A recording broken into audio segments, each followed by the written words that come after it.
મોરબી જિલ્લામાં વરસાદને કારણે નહીં પરંતુ સ્થાનિક જળાશયોમાં છોડવામાં આવેલા પાણીના કારણે ખેડૂતોના પાકને નુકસાન થયું। માળિયા તાલુકાના 4 ગામના ખેડૂતોની ખેતીની જમીનમાં 48 કલાક કરતાં પણ વધુ સમયથી પાણી ભરાયેલું રહેવાના કારણે કપાસ સહિતના પાક અને ખેતીની જમીનને પણ નુકસાન થયું છે।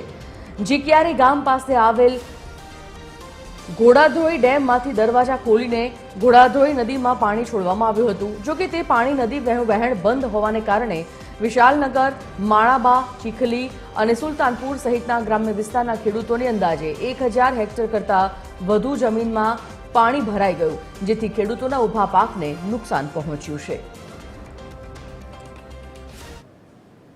અત્યારની હાલની પોઝિશનમાં મેન સમસ્યા જોઈ તો આ પાણીની છે। જે ઘોડાધોઈમાં વગર સૂચના દીધે કે વારી ખેરીએ વરસાદ થાય અને ત્યારે જે લોકો પાણી છોડી મેલે છે, એટલે એના હિસાબે આ ઓનર જ જેવી પરિસ્થિતિ થઈ જાય છે। અને અમારે દર વખતની આ પરિસ્થિતિ છે કે અમારે જે વાવેલો પાક જ્યારે અણી ઉપર હોય કે કાયદેસર જે પાક રહ્યો એ પાક બધોય તૈયાર થઈ જવામાં આવ્યો હોય, ત્યારે આ પાણીની પરિસ્થિતિ થાય એટલે અમારો પાક 100% નિષ્ફળ જાય।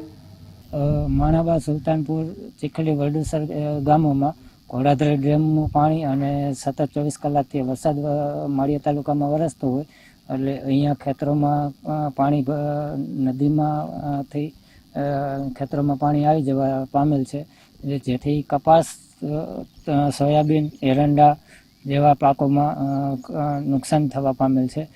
જે હાલે પ્રાથમિક અંદાજે એવું લાગી રહ્યું છે કે નુકસાન છે, અને ડિટેલ સર્વે કરીએ તો વધારે અંદાજો આવી શકે કે કેટલા હેક્ટરોમાં નુકસાન છે।